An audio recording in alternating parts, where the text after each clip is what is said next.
It's time for March of the Mammoths. Yes, it is soon going to be March, and that is the time when you can pick up some really thick books and tackle some large books. I'm going to give you some recommendations for doing that right now. Now, I love, love, love large books. I love a good epic that you can just sink your teeth into. I'm going to recommend some books that I personally love, as well as some books that I am planning on sinking my teeth into. Maybe not March, but definitely this year. So let's start out with a little bit of a cheat. Here's a cheat.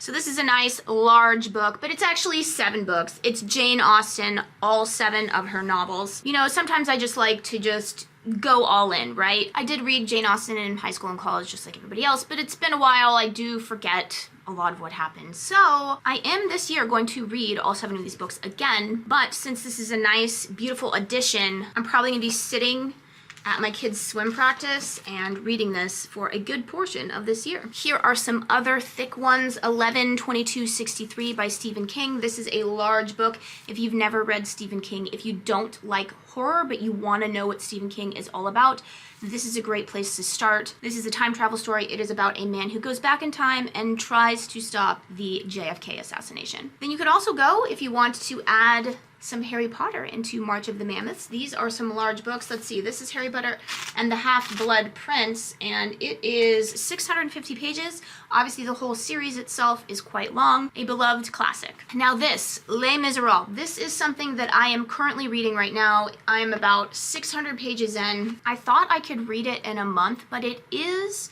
a little bit wordy, so I'm having to take breaks from it. I'm reading it with a friend. So in terms of like the actual story, whenever Victor Hugo does talk about Jean Valjean, which is the main character, like that part of the book I'm very much enjoying. But Victor Hugo, he does go on these like side diatribes. Like he talked about the Battle of Waterloo for like 60 pages and it was only tangentially related to the story. And then he talked about this particularly strict convent of nuns for like 30 pages. And then he talked about, you know, the metaphorical Paris street urchin for about 40 pages. So sometimes he just kind of like goes on and he's dropping all these names and stuff. And half the time I'm like, even if I Googled this, I don't think I could figure out at all what he's talking about.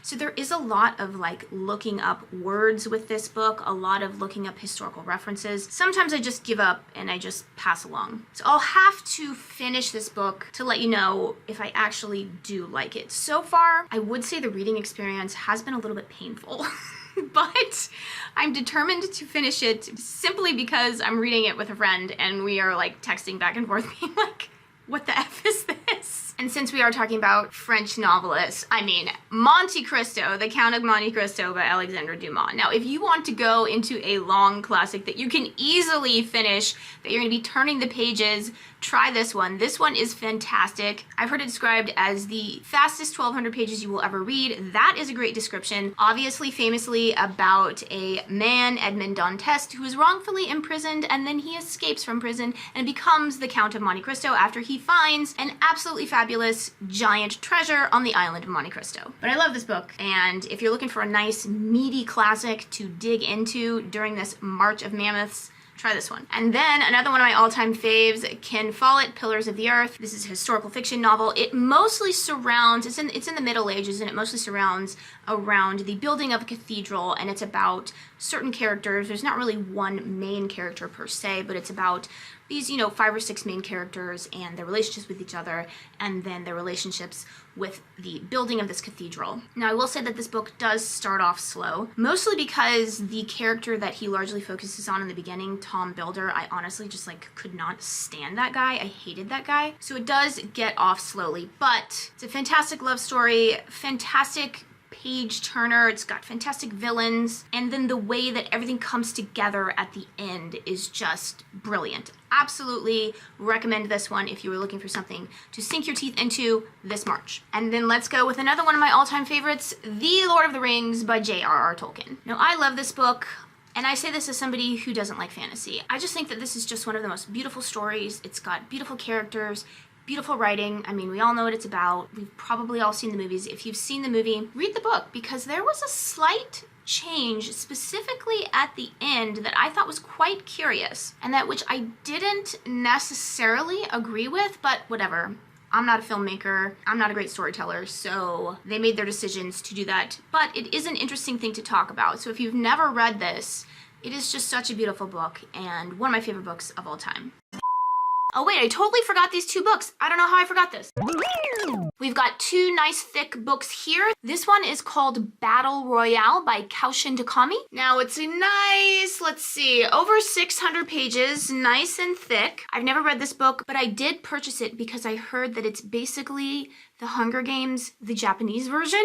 Now, I don't know if that's a good or a bad thing, but I have seen that this book is very, very easy to get through, a page turner, that sort of a thing. So I'll let you guys know when I do finish reading this book if it is something that you should pick up. So don't forget to subscribe so that you can know if this is the right book for you. And then the next nice thick book is Alan Turing, The Enigma by Andrew Hodges. So Alan Turing, if you don't know, he was a famous scientist. He basically helped to break the Enigma machine, which was what the Nazis were using to code their messages during World War II. He also is the father of modern computing. He created what is largely, thought of as the first computer ever created. He also happened to be a gay man and endured much persecution that eventually led to his death because of this. But this is basically a very large book, over 700 pages, basically about his life and all of the science that he created. I actually learned about Alan Turing in my 20s when I was in college because I was a math major. So I learned about his first computer and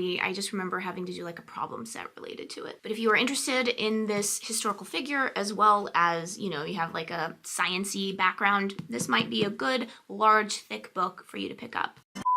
But there you have it, and let me know in the comments down below what big, thick books are you going to tackle this month in March of the Mammoths.